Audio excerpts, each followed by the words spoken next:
F sharp, A sharp, revisited.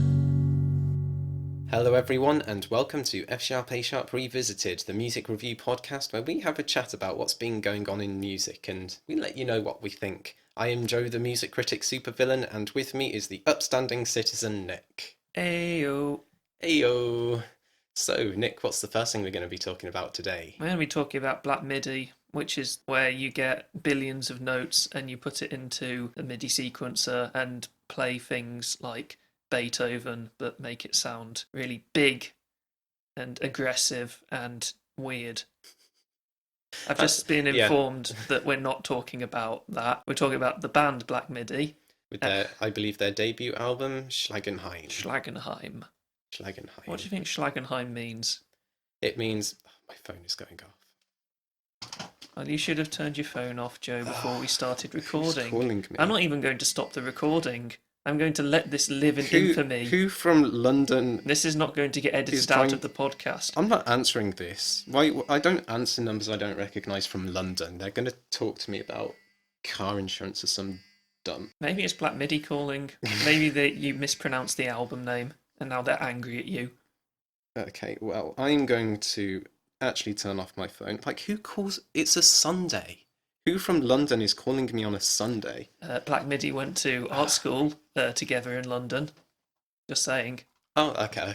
Fair enough. Schlagenheim. I know, Yeah. like, Heim is in Norse mythology, the various planes of existence. Like, you've got Alfheim and Helheim. Oh, I think it's coming back to me. It's a German word for hitting home. I think Schlagenheim is. Okay. Should we talk about the album? Yeah, let's talk about the actual. So this is the debut album of London-based experimental rock act Black Midi. The album is 9 songs long and 43 minutes. This is certainly a creative album, Joe.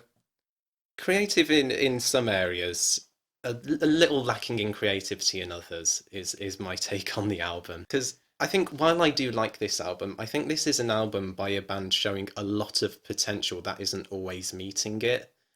I do think that when you realise that a lot of the more inverted commas creative sections are just everybody wailing manically on their respective instrument, it feels a little less inspired. Yeah. That being said, it still sounds awesome. Oh yeah, there are definitely some tracks on here. You know what? I'm gonna just start off with the positives then. The drummer is an absolute legend. Oh, drumming is fantastic. Even on some of the lesser tracks like Speedway. Like, I've still put the drums are good though. Yeah, like I watched their KEXP performance, which is where they sort of burst onto the scene. Yeah. And the drummer is, oh my god, like Yeah, he looks like he could fantastic. break me in half, and he certainly breaks the drums.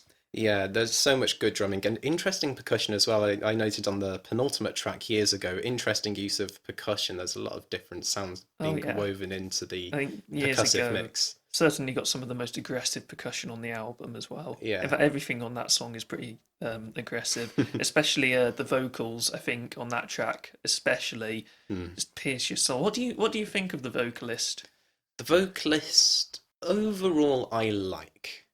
I don't think he's going to be for everyone. That's for sure. Yes. With his really quite whiny voice. I think because it kind of leads me on to one of my criticisms of the album being that I find some of the tracks to be more quirk, more drama than substance. And I feel like sometimes the vocalist does go too much over the top without having much of a reason to other than, oh, it's what we do. I don't have a problem with that at all.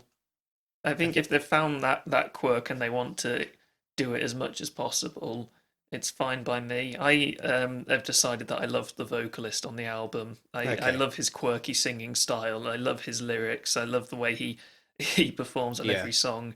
It's definitely unique, so I feel like it's always going to appeal kind of in that way. It's definitely something different. I think of the instrumental parts, of the performance parts on the album, I think that the guitar parts are the bit that I found iffiest, mostly when there are the two guitarists playing together, because it seems like a lot of the time when they're both audible together, there's one playing the main parts and another one just making noise on their instrument. And I don't know, I would have liked something a bit more structured, but it still sounds awesome. So Yeah, I mean that's the guitar work is somewhat lacking in some points. Like I've written down in my notes that the album does take a while to get going, in my opinion.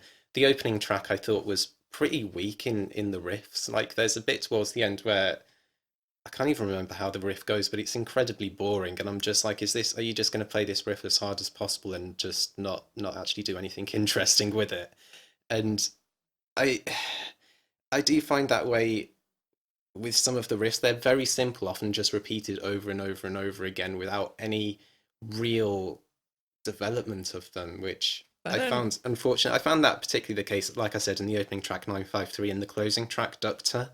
So yeah, I don't think I have as much of a problem with that as you do, because I feel like at the points where the guitars are playing the sort of more repetitive riffs, it's so that the drums can shine through. The way that he works his grooves into it, it's more than just providing the rhythm section. It's very much its own lead instrument yeah, within the yeah. The drumming compositions. reminds me of, I forget what the name of the drummer is called, but the drummer from the Hiatus, who pretty much takes the lead part in the songwriting in a very unique and almost melodic way.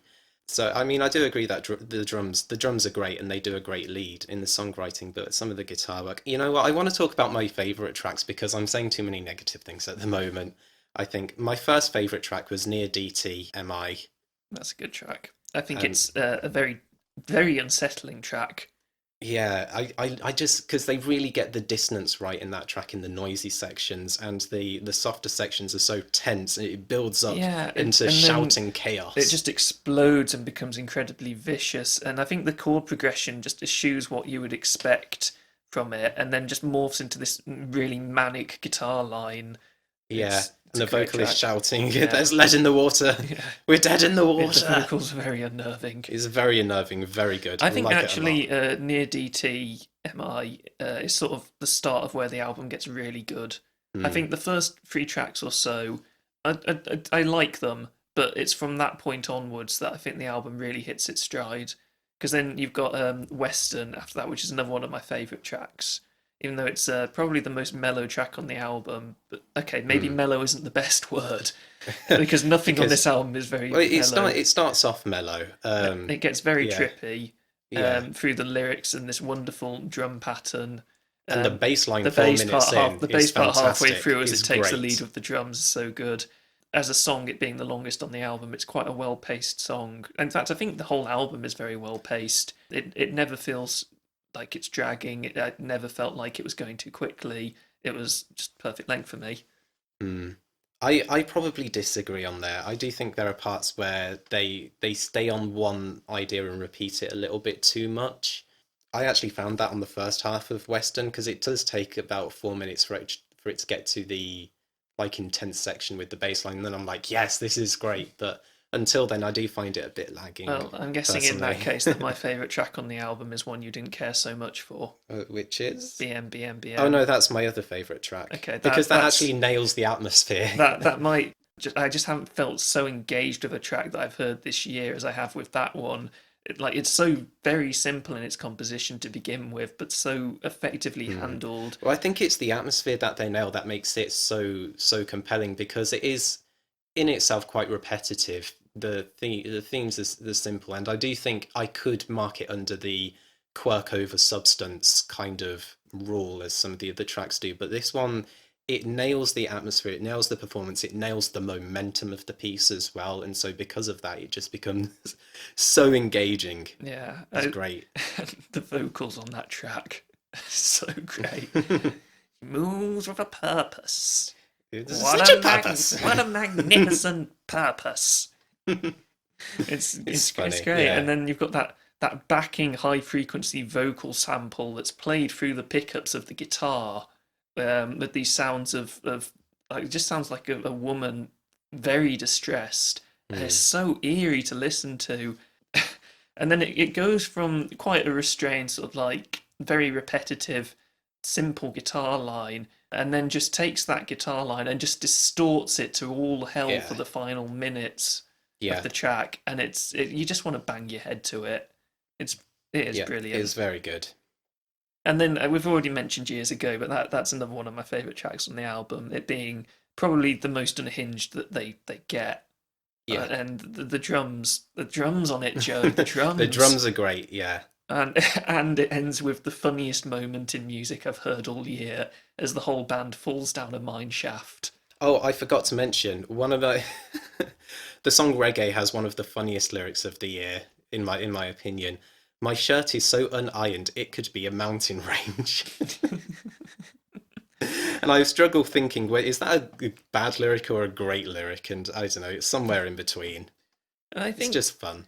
I think that while they do sometimes settle into kind of repetitive riffs, and the guitar work I think could have improved a bit, there is a lot of variety between the songs, That's true. surprisingly. Yeah. Because, I mean, you start with 953, which is a very aggressive rock number, and then it goes into Speedway, and the contrast is just immediately obvious. Yeah. Like one is so much more restrained than the other, then it goes into reggae and then into western, and there's a lot of, I don't want to say like it's they're still stylistically quite similar. The band have very much nailed their own sort of sound, but in terms of dynamics and intensity levels, it's got enough rise and fall to stop you becoming Mm. feeling too overwhelmed. I liked this album a lot, and I get the feeling that the band are only going to get better from here on out. Yeah. Oh, so do I, and I certainly hope so. My closing thoughts are I wish I liked this album more than I did, even though there were tracks that I did like a lot. But considering, noise rock is a very well established genre at this point, there are times where I do feel like maybe I want to be listening to Daughters or Shinsei Kamata-chan or Toe more than this album. But I feel like this band, they have a lot of potential, and I am quite excited to see what they come out with next. I'm gonna give this album a 6 out of 10. See, I liked it a lot more than you did because I'm going to give it an 8. An 8. Yeah, Wow. the more I listen to this album, the more I enjoy it, honestly. So Okay. so there, eat that, Eat that, Joe. Joe. Yeah, if that's even your real name. Maybe it's Toe. Perhaps. Maybe you are actually the legendary noise rock band Toe. Perhaps, you never know. Anyway, let's move on because there've been quite a few summer singles released, as many pop artists do. They want to release the summer bop of the year, and guess what, Nick? Joe wants to hate on them all. Yes, but also guess what, Nick? Taylor Swift wrote a song about us. Oh yeah, yeah, that didn't happen like 6 weeks ago. Yeah, well, we're going to talk about it now. Taylor Swift wrote the song You Need to Calm Down and released it. And I've got to be honest, I've probably said this before, there is no other musician that riles me up more than Taylor Swift. Tiger. I mean, I dislike Tiger, but he doesn't just like get under my skin the way Taylor Swift does. And it's like, I just dislike how she has this personality of a spoilt rich 5-year Stop old. being mean to me, but like, it's your problem, not mine. I don't care. I don't understand how one person can be so egocentric in their songwriting. It's like she released that song earlier in this year that's literally called Me. That's all about, oh, I can be a terrible person sometimes, but you're still gonna love me because I'm the only person who's me in the world. And I'm just like, oh my goodness. Oh, just spare me. Spare me. This song sounds like a corporation during Pride Month, but in musical form.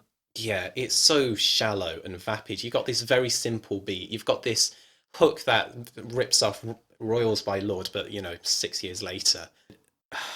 I hate it. The lyrics are I really bad. don't like this song.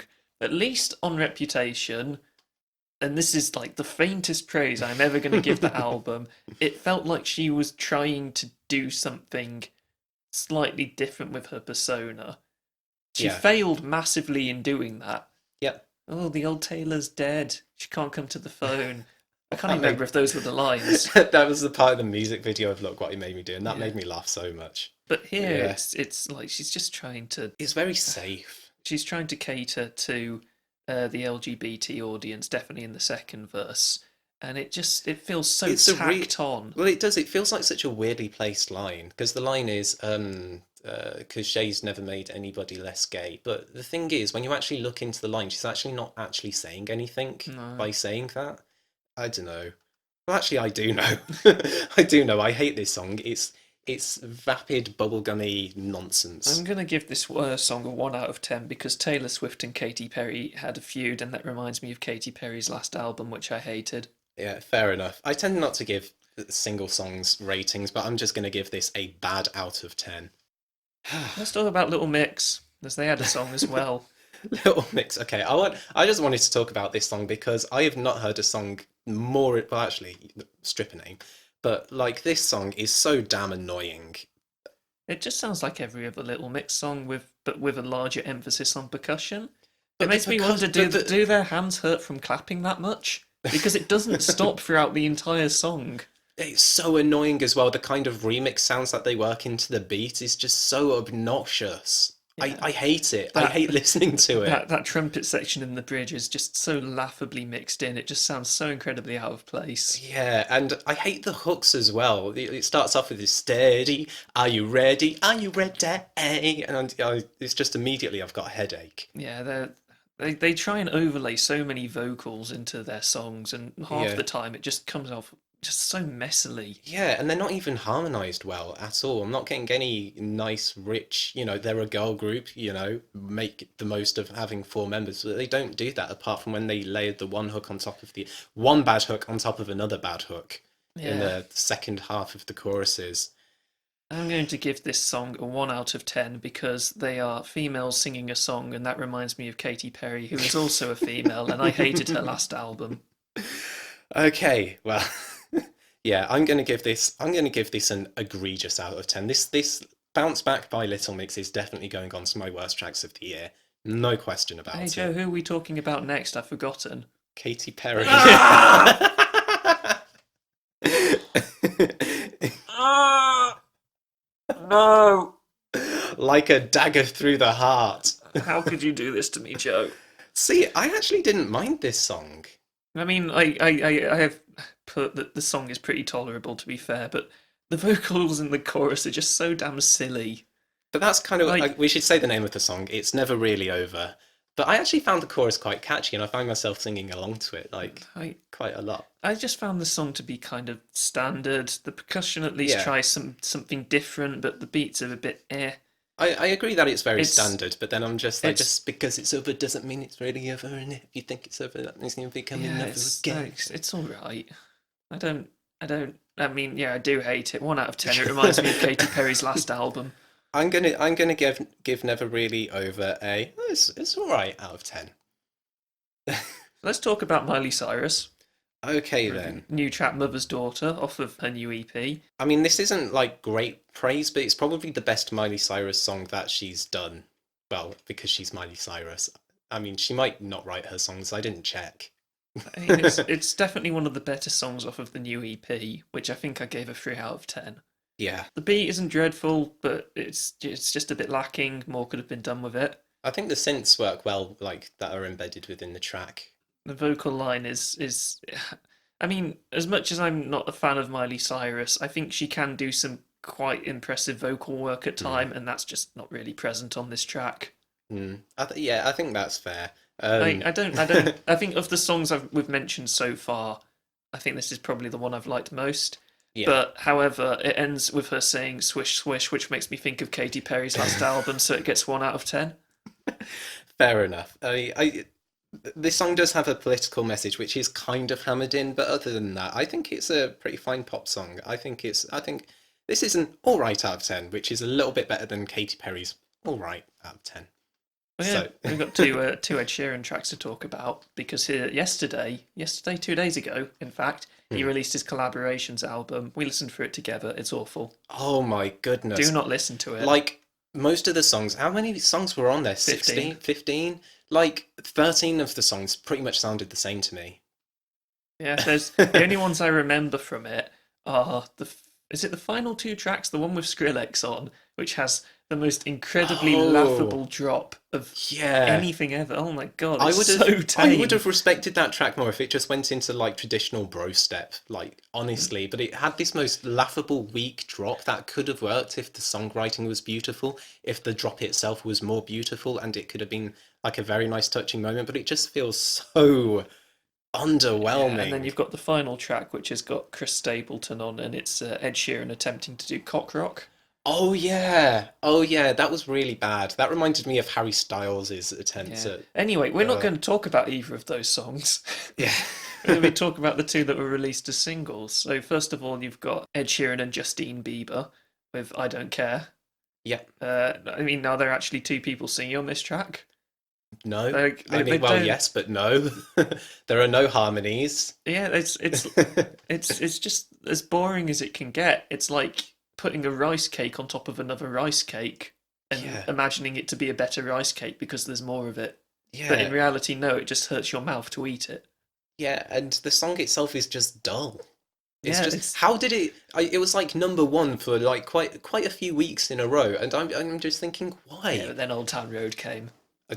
Yeah, So, I mean, I've yeah. written in my notes, I've literally just finished this and I remember nothing about it. hmm I mean that's pretty much what I've put. Oh Neddy, oh There's so Neddy. little to say about this track, but But then that's talking of fine because we can talk about his other single that came out from this. yes, beautiful people, feat Khalid, and I don't know who Khalid is, but I didn't actually notice him on the track at all. No, his verse sounds exactly like it's Ed Sheeran singing. Ah, yeah, yeah, fair enough I, I then. had to I had to look on Rap Genius to find out when he was actually singing on it. I mean, yeah, well, I obviously didn't bother as much as you This did, but I was kind of listening to it thinking, is Khalid, like, what is he doing? Is he on the beats? Is he doing some background thing? Well, yeah. this song is dripping with an irony that I don't think Ed Sheeran quite seems to understand. Yeah, Like, yeah, preach it, remain Nick. remain true to yourself. Don't become a vapid celebrity, says the man singing to people that will never have this chance that he has had. Trust me, I'm not like these other vapid celebrities. I'm just your regular old, most popular musician in the entire world. It just makes me laugh so much. It's Ed Sheeran going, oh look, I'm so relatable. Look how relatable I am. I'm just like you. I'm just like you. I'm like, no, you're not. No, No, you're not. he tries his. There's so much attempted snark in this song. The way he calls them beautiful people, like trying to use that as an insult. But Yeah. he's just so cheesy and vanilla, and just there's nothing edgy about Ed Sheeran that Mm. you wouldn't notice it. That is pretty much a summary of the album as well that he released. It's just I don't I'm get. starting to think my 3 out of 10 was generous for it. If we talk about the song itself, it's Yeah. really boring, Well, yeah. The hook and that's is all we have yeah. to say about it. The hook is boring. The verses are boring. Yeah, boring. It sounds like an Ed Sheeran song, but instead of guitar, synths. hmm So I'm gonna give that a bad out of 10. I can't find a way to really link those two to Katy Perry, Unfortunately. so I'm going to give them both 2 out of 10 very begrudgingly. Okay. Fair enough. I say fair enough. It probably isn't, No, but it's not fair enough. I hate those two songs. Right, I'm just going to disclaimer now. I don't hate Ed Sheeran. I think he's done some good songs in the Yeah. past, but we're not in the past anymore. We're in the future. Well, present. We're in the We're future. in the future. When did this happen? We're in the future. But yeah, we're in the future where Ed Sheeran has comfortably retired and isn't writing songs anymore. You know what's really weird? What? We are permanently living in the past. hmm Because when you consider that it does take time, no matter how small it is, for your brain to receive signals from your eyes and comprehend what you're seeing, by that point, it's already in the future. So In you the are past. you're always Yeah. perceiving the present a little bit after Yeah. the present is happening. Let's talk about Jaden Smith, because that's definitely something he would say. Yeah, that's definitely some Jaden Smith philosophy. You might hate me, Nick. I tried writing notes on this album twice. I couldn't. That's fine. I've got plenty of notes. So Jaden Smith with his new album ERYS, spelled ERYS. See, I'm calling it ERYS. If So- he wanted me to call it Iris, he would have spelt it IRIS. So take This that, is Jaden. the second studio album from Will Smith's son and nepotist extraordinaire. Yep, He is the self-proclaimed savior of hip hop. yep. He pops out of bushes like hello. He spits that radiation like Chernobyl, and he knows about the art of choking. Oh, So yeah, his last album. Okay, no, he released the album Sire in 2017, which was nowhere near as bad as I expected it to be. Still bad. Don't Yeah. get me wrong, still bad. but it had its highlights. It had its highlights. Then he released the Sunset tapes, which it's an abortion of music. What an abomination! It's honestly just one of the worst hip hop things I think I can imagine I've ever listened to. Certainly, the track "Play This on a Mountain" at sunset is just one of the most offensive songs I've ever heard. Yeah, not through anything other than just how mindlessly, just oh god, it makes my skin crawl thinking about it. It feels like there are sharp nails being run across my arms. Yes, if you listen to our episode about it, you might remember that I described it as ambient Migos, and that's that's not something that should ever happen. That should never happen. Should never been let out. Yeah, so he's now released the follow-up to Sire, which is Sire spelt backwards. It's so smart. I love this man. I love this man. Oh, and the first 4 tracks matches. It's a mirror. Because the first 4 tracks on Sire were BLUE, and now we've got PINK. Okay, I think that this album is probably on par with Sire, maybe slightly worse. I'm on the side of worse. Better than Sunset Tapes, worse than Sire. It hasn't made me give up on Jaden quite yet, because there are definitely tracks on this album that I like a lot, as there were tracks on Sire that I like a lot. There are just an awful lot more that I really don't. So Jaden has a severe case of idol worship. He hasn't yet managed to develop his own distinct sound in the hip-hop world because he's too busy just trying to sound like Brockhampton or Travis Scott, Kendrick, Tyler the Creator. He's just trying his best to be his idols. And not being as good as any of them. Like, just on the Brockhampton front, you've got bleeped out words, you've got the bit at the end of the track again where he tells himself to turn his own music off. Most of the beats sound like they could have been nicked straight from Brockhampton B-sides. I just wish that he would do more to distinguish himself. I think he tried to distinguish himself on the track Fire Department. Yeah. and actually I think that's one of my more preferred tracks on the album, so props to him on that. Well, okay, I'll say, well, I have some notes. It's because of how endlessly boring I find this album. Like, after the first 4 tracks, you've got a couple of okay tracks, but then again, I've just put I'm bored. The next track, got it. I'm very bored. Fire Department, I'm not bored for a little bit because it's garage rock. And then straight afterwards, Mission, I'm bored. Summertime in Paris, this is a bit of a nicer track. Then Blackout, boring. Is this trying to be progressive? It's failing. And then Boring, Pain, boring. Chateau, boring. On My Own, forgot to note anything. It was so boring. Riot, boring. Like, I just struggled so much. I just found nothing of note in so many tracks. I think that the length of the album is a huge problem, because the album is it's already badly paced as it is. 70 minutes is long enough for an album anyway, but with stretches of tracks like Summertime in Paris through to Pain feeling like 30 minutes long, it's just such a slog. I agree with you that a lot of the track, I mean, I would say after the first 5 tracks, there's a bit of a dip. Then you've got Fire Department, which is, you know, I like that track. I think it's cool that he's trying something different. Summertime in Paris is a bit repetitive, but, you know, it's quite pleasant to listen to. Yeah, and then I agree on the rest, that one. The final third of the album, I haven't got anything to say about because it's just so dull. That whole Blackout to Riot was so it just passed me by. Like, I was just, because I sit there on my computer, Spotify open, lyrics open, you know, Word document open, like I'm at my workstation, I'm ready, but I just kept getting distracted. I'm just like, oh, I'll just check my emails, I'll just check. Like, I couldn't. I mean, the final track, ERYS, and I'm going to call it ERYS, made some effort with the beat. And I do have some things to say about ERYS, but I'll come to that in a bit. We'll talk about the track. So I think that he does do some things to overcome the pacing issues. Jaden, I think, as a rapper, he has got decent flow. He's able to vary it throughout the album. You know, he's able to do different rap styles to different songs, which is, you know, that's cool. That's good. And I think his rapping was better than it was on Sunset Tapes. As well as that, his use of auto-tune on this album is so much less egregious than it was previously. Oh, don't even remind... Well, I'm already reminded. But yeah, it But was a lot less obnoxious. he also seems to try and sound different on every track through audio manipulation, pitch shifting, and various reverb effects and such. It kind of works and it kind of doesn't, because on the one hand you're like, okay, yeah, cool, this is his stick for this song, and then the other hand you just sort of like, yeah, but I kind of wish you would just stick to one, be distinct, make your own brand or Yeah. whatever. Hey Joe, let's talk about the lyrics.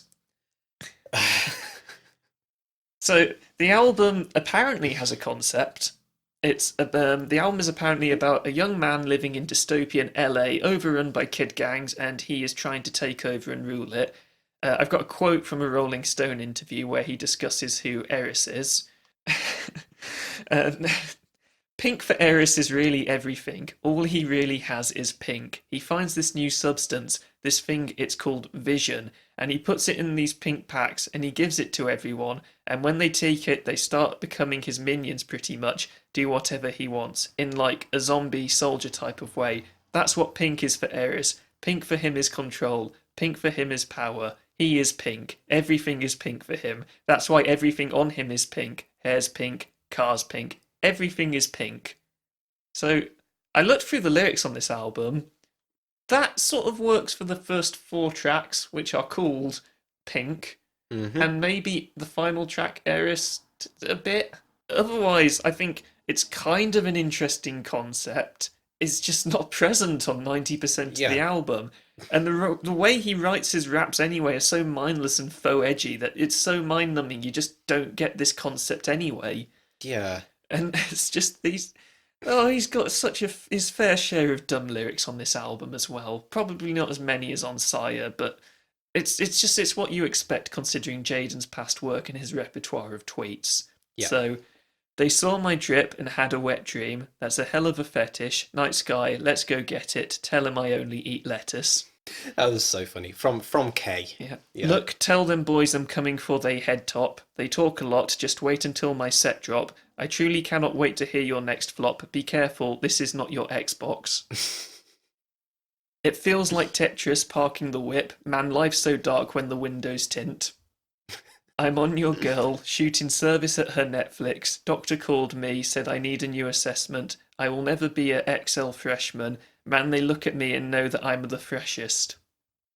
And then my favourite one, which comes from the final track. For you, I would fall off a cliff by the sea and get bit by a lion. Oh dear. Very lolcow. So we've talked about a lot of negative things. Before we talk about the individual tracks that we do want to mention, I just want to say some positives. Okay.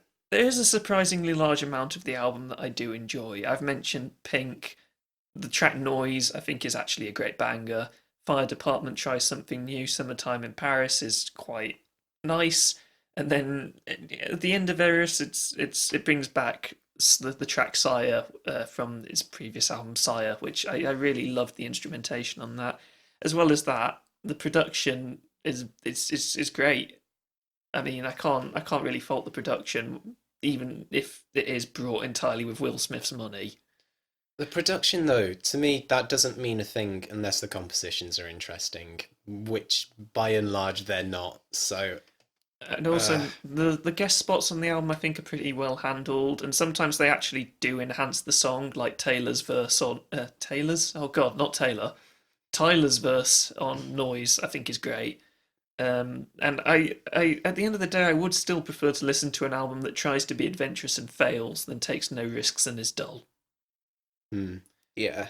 I mean, the only three songs that I'm going to give praise to are Fire Department and then the PI section of Pink, because I just think it gets boring afterwards. Well, I like Pink as a suite. The four tracks that begin the album. I think it's very dramatic. It soars. It's kind of inspired at points. I know it's really dumb, but I found myself surprisingly getting on board with Jaden rapping over the sound of a razor. I thought that was great. And then you've got his sister Willow, whose guest vocals are actually really good. Yeah. Willow's a good singer. And then it gets followed up with Noise, which is the Tyler the Creator worship track, I think. Yeah.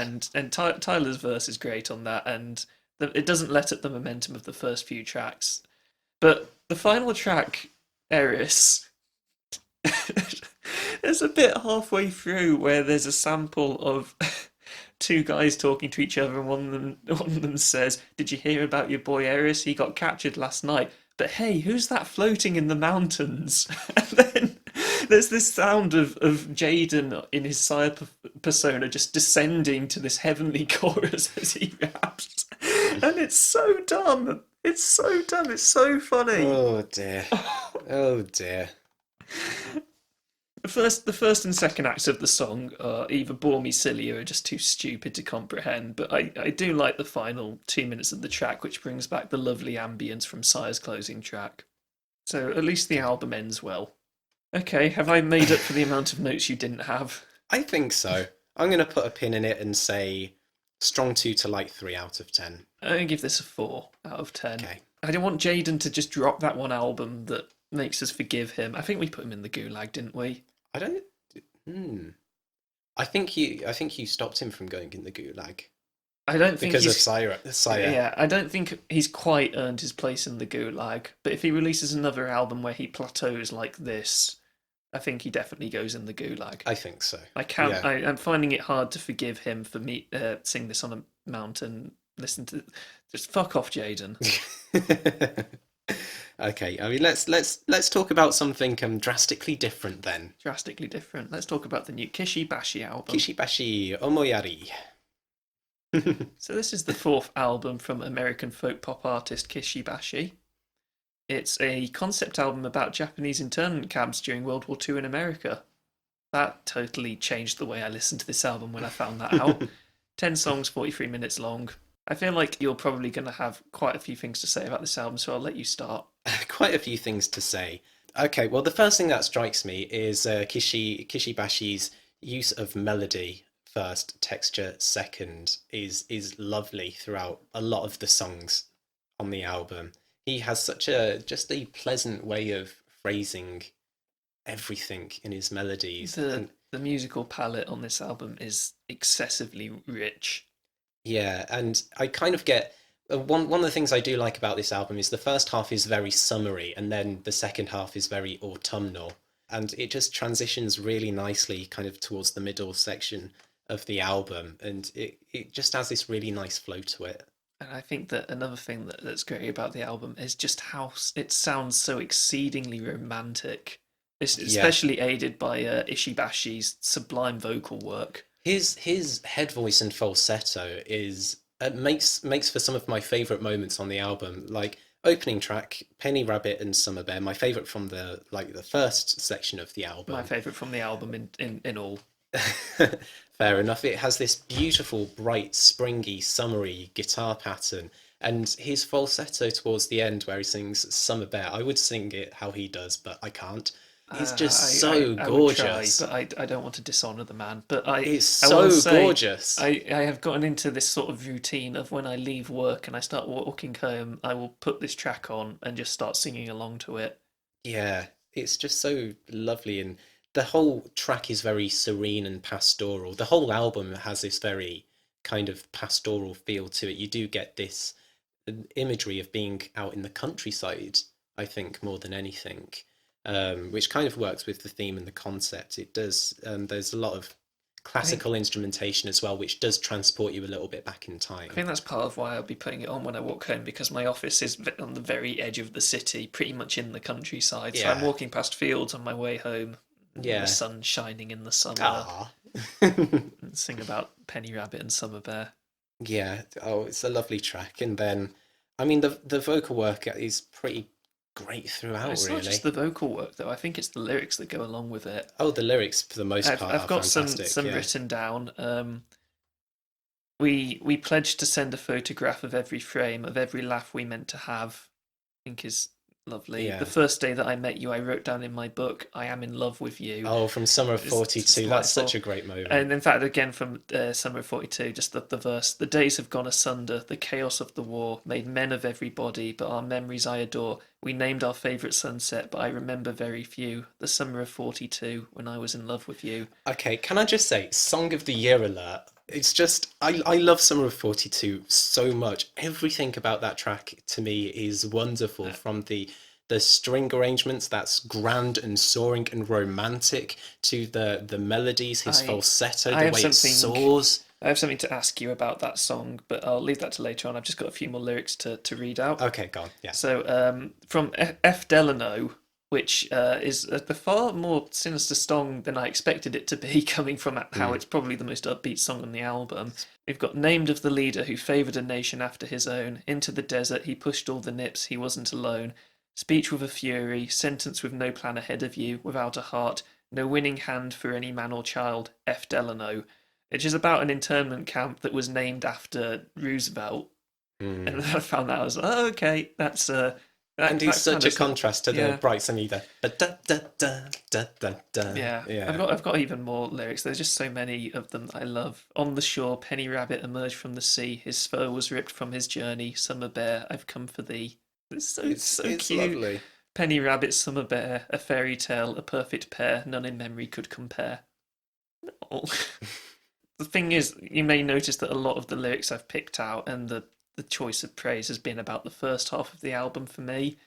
Because as soon as Summer of 42's ended, I sort of start to lose interest a bit. Okay, this is where we're going to have to disagree Only, profusely. only for a couple of 'Cause, tracks, because then Violin Tsunami comes in, see, and that's an amazing track. I think the second half is stronger than the first half. As much as I love the summery brightness, I think the lyrics are great in the first five or so tracks. It's that stretch from Summer of 42 to Violin Tsunami where I cannot fault the album at all, and I think it's the most enchanting stretch of songs released this year. I've already started talking about Summer of 42. The grand orchestral arrangements are lovely. The flute flourishes that go along with the strings are fantastic. The intensity during the bridge, the cascading strings and his vocals, that just sends so much down my heart. Okay, It's I'm going to bring up the thing now, which yeah, I will concede to if you manage to convince me, and it probably won't take much convincing. But the fade out and fade back in, yes. I'm not entirely convinced how well it works, and I want you to Okay. tell me why it does. The reason why I think, well, my interpretation of it is that the first half, the main bulk of the song has a strong emphasis on the orchestral strings and how that orchestra puts the song in a frame of romanticization. Like the whole song is about him, thinking about this love of his life, which he met in the summer of 42 and has not seen again. And so the whole song is framed in this romanticization of the past. And so when the strings go out and then it fades back in with a smaller arrangement, it's almost like it's framed differently. It's framed out of the past and now in the present.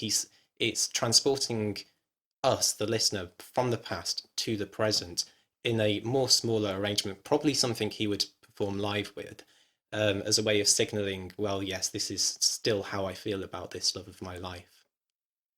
Mm, okay, I don't think you've quite convinced me, honestly, because I feel like it would work better for me if the second half, if it is the way that you've described it, he still feels this way about the love of his life. It would work better for me if it built up again in the same way that it does in the first half, because it feels like it fades out, then builds up through the rising of the volume, and I expect something marvelous to happen, and then it just doesn't. That's well, it would kind of defeat the point if it built up with in such a grand way again. Why? Why? Because it's the grandness that provides the romanticization of the past. Right. So So he still feels that way in the present, so why not bring it back to demonstrate that? because then there's no way of distinguishing the past from the present then if it sounds similar.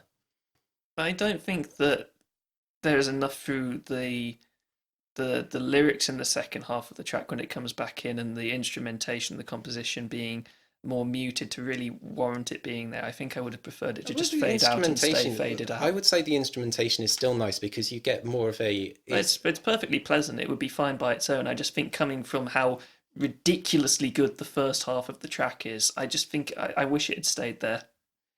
I disagree because I think the coda actually is what makes this song my current, well, joint song of the year. It's up there. It's the way of the framing it differently at the end is what makes it so special in my opinion. I guess we've all got to be Okay. wrong sometime. Can I talk about Okay. my least favourite track on the album? Am I going to disagree with you? Possibly. Okay, why It's is it? Marigolds. Okay, yes and no. And the only reason Yeah, it's my least favorite track on the album, because it's not particularly a bad track, is because it opens with these plucked strings, that are gorgeous. and they are the best sounding thing I've heard all year. And then they fade out, and they're just sort of gone.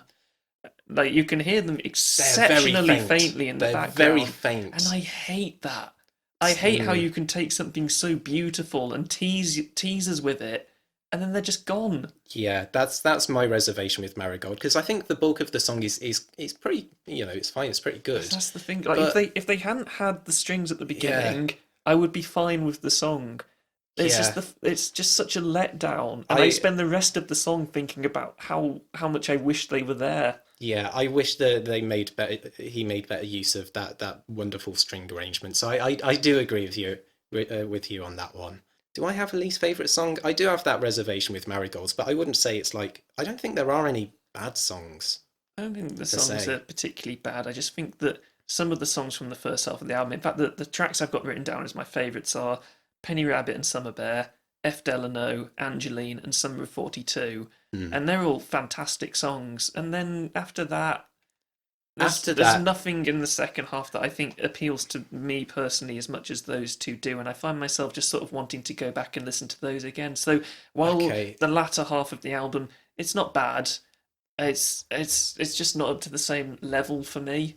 I Even though I can see songs like Violin Tsunami are ridiculously like well orchestrated, and the it's kind of absurdity of ending with a song like Annie Heart Thief of the Sea, which is such a left turn for the album in how it sounds, okay. is certainly interesting. But I as soon as I get past Summer 42, I'm like, okay, I want to go and listen to Penny Rabbit and Summer Bear again. Okay, well, I'm just going to lavish some praise on the second half of the You album you now, do that because it because probably deserves it. because theme from Jerome, Forgotten Worlds, is just lovely. Jerome, take your ass home. A different Jerome. It's cinematic, it's brooding, and it is a left turn for the album because Summer of 42 is still it probably is in the summary half of the album, but this is far more autumnal. It's a really notable shift, and it's arranged so well. It's not overstated, but it still manages to draw so much drama out of the atmosphere, out of the harmonies, out of the slow moving harmonic rhythms. The vocals and strings are on point. The whole track is full of life and emotions. The piano is solemn and cool, and I I think it's a fantastic track. It then goes on to A Meal for Leaves, which is again more autumnal. It's very reflective, but then it becomes really dense as well, and it sounds like it's soundtracking walking through like a darkened fairy tale forest, as though the listener or Kishi Bashi is just wandering deeper and deeper into a darkness that's I just find really intriguing. Violin Tsunami. On my first listen, this was my favorite track because I love the just the you can hear his classical training on the way he Oh plays, yeah, he's an and incredible violinist. is it's so good with these arpeggios that go up and down, and then the strings build up. Pretty much as good an arrangement as Summer of 42 in terms of how grand, how sweeping, how romantic, how dramatic it is. And I love it to bits. And then it switches up in the second half of the track to this very kind of ambient, atmospheric coda, which I think works really well for the song. Annie, Heart Thief of the Sea is a left turn. At first, I wasn't a fan because of that, because I did feel like I liked the darker feel to the second half of the album. But then I found that I actually quite liked it. Yeah, I like it, and I it's I the don't track that I find myself singing along to the most. I don't think it fits thematically at the end of the album. I actually would have preferred to have it earlier on and ended on Violin Tsunami. But it's a great track. I just think it should have been placed Yeah. slightly differently. Why'd you take my heart, Annie? What I do? Yeah, it's a very sing along Yeah. track. It's fun. I like it. Maybe I'll enjoy this album more in the autumn, listening to the second Perhaps. half at least. But for Perhaps. now, as it is summer and the sun, well, not shining today, but on a lot of days it's been shining, I Yeah. will listen to Penny Rabbit and Summer Bear repeatedly. Yes. I'm going to give this album an 8 out of 10. Solid 8. I'm going to give it a 7. I think if you're looking for, it's like folk pop, chamber pop that's just really well arranged, great vocals. I think this is worth giving a try. This probably does have best overall vocals I've heard this year on it. I'm trying to think of others that come. You've got Lizzo. Lizzo, Laura Stevenson. Who else? Hmm. Gotta be someone. I'd have to look through my list. I would can't have to look think. through my list. Yeah. But yeah. it's going to take some beating for anyone to beat Laura Stevenson's vocals on Low Slow. Oh, that's such a lovely. That chills me to the bone listening to that. Wow. Yes. That's the end of the main section talking about the albums. But it's been what, 6 weeks? Yeah. So longer than usual. Yeah. So we've got a few shout outs. Few shout outs to give. I need to find. What was the last? We talked about Carly Rae Jepsen's Dedicated. Talked about Proto.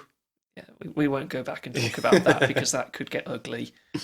DJ Khaled had a new album out. Oh, we are the second best music. We the best music. How obnoxious! I don't know how anyone would, anyone would listen to that. It's a very painful album to listen to, not least just because of the shout outs at the start of every single song. The beats themselves are just kind of uninspired, but it's that chant of "We the best music, DJ Khaled." It's horrid. It's painful. How about the Jonas Brothers, Joe? They had a new album out. Oh yeah, that was bad. Yeah, it's boring. Bastille's new album, Joe. Oh, that's one of my least favourites of the year. 2 out of 10. Doom Days.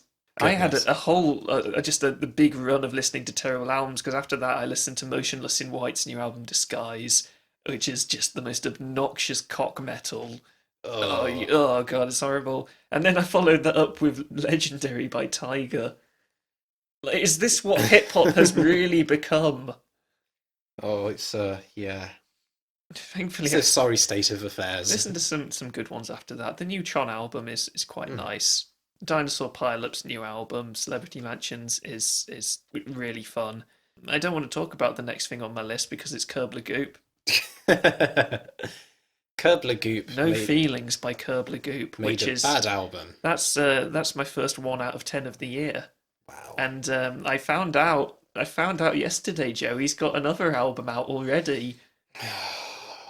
I don't want to listen to it because it's also incredibly long. Well, how long is this one? I think it's 1 hour and 10 minutes. Oh, why are they churning out 20 odd tracks, 1 hour and 10 minutes? They make no effort. My favourite thing about it is that the tracks are in alphabetical order.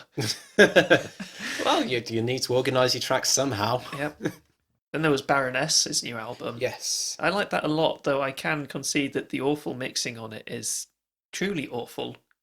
Like, probably the worst I've heard this year. I mentioned the new Aurora album, A Different Kind of Human Step 2, where it's a really good electronic record. The concept gets a little bit lost, but when you've got tracks as good as The River, then I don't care. I've got another one to mention, Kieran J. Callanan's new album. You may know him as the Screaming Cowboys in the Sky guy. His new album is a covers album, which I didn't realise until later after listening to it, but it's arranged in such a way that they all very much his own songs on the album, which is great. And I didn't mention this earlier in the year because I didn't listen to it, but Joe persuaded me to listen to the new Lewis Capaldi album. Divinely uninspired to a hellish extent. In my notes, I've just written, "Yep." It's exactly what it is. It's horrible. Well, yeah, uninspired. Other albums. I'm near the end now, guys. Don't worry. The new Russian Girlfriends album, in the parlance of our times, I think is one of the best punk albums of the year. I kind of want to slightly defend the new AJR album. It's not good at all, but it's not as bad as everyone's saying it is. I have a note on this song, which is not as bad as everyone seems to think it is, but Birthday Party and Don't Throw Out My Legos are very funny songs. Yeah, those are my favourites on the album. And finally, I just want to mention the new Elder album, The Gold and Silver Sessions. It's very well paced and layered, suitably relaxing and thrilling in equal measure. Yes.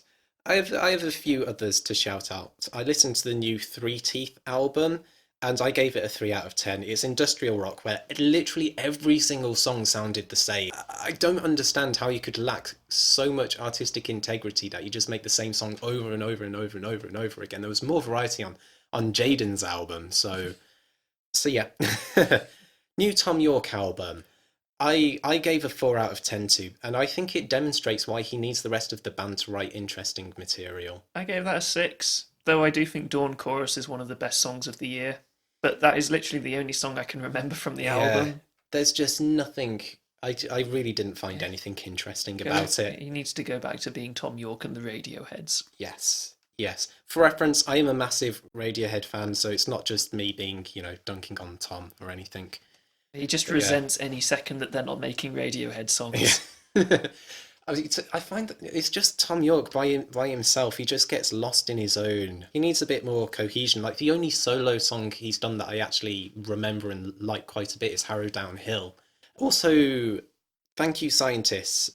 Yeah, that was an album. The thing is, see, I say this as someone who likes prog rock. I enjoy a bit of math, but for me, that album had some great moments, but then too much wankery.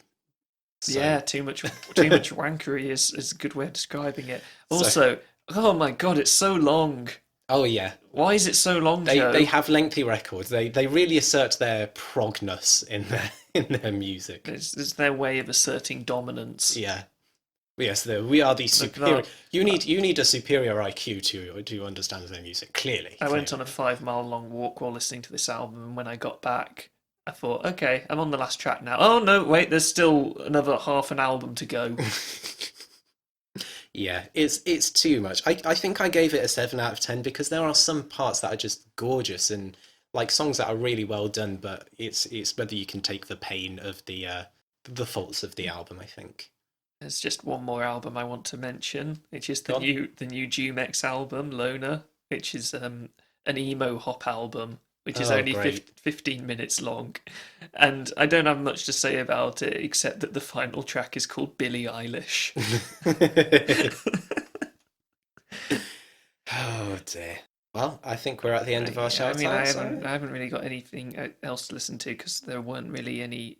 I mean, I don't know if I mentioned this last time, but the new Annotations of an Autopsy EP is dreadful. The new Miley Cyrus EP isn't very good. The new Lil Nas X EP isn't great. The new Poppy EP isn't great. We're filling our listeners with so much hope with the state of modern music. Why is it that EPs always seem to be so much worse than albums? I just gave up listening to EPs. I'm trying to remember what the average score of EPs. I've listened to 16 EPs this year, and the average score is 4.6. Oh, it's very disappointing. Very disappointing. Very disappointing. And if your scale is from 1 to 10, then your average should be 5.5. But alas, no. Oh well, I think that's enough talking about music. Yes. Now that we've depressed you all, let's not goodbye. Let's not talk about music for another month. Yeah.